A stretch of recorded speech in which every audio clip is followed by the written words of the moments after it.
First, I feel like I owe you a debt of gratitude. Now, I'll point at the specific impact you've had on my life. And you asked me before we started recording why this podcast had been successful. One of the reasons is actually something I've gained from reading and listening to your work, and that's this real commitment to trying to be your true self and trying to be your truth. So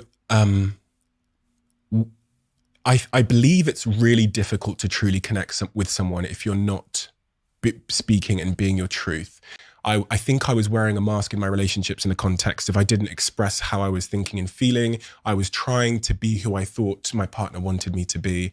And at the point when I let down the mask and I started speaking my truth, actually, as I was departing from the relationship got stronger than ever before. And it was like we were never actually connected until I was being true with her, with my feelings, with what I wanted, with my life.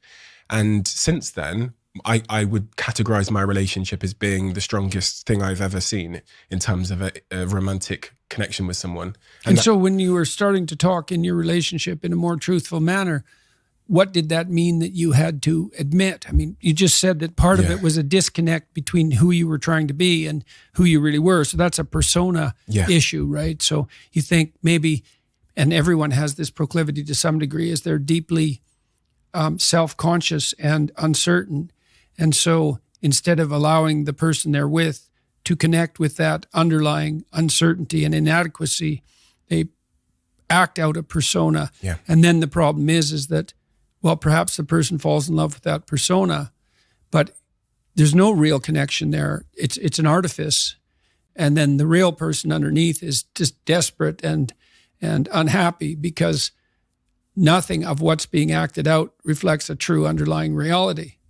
What is the consequence, the long-term consequence of acting? And it turns out that not only is what we want from each other the real thing, but that's also the adventure of your life. You have the role that you've acquiesced to. And that'll take all the meaning out of your life.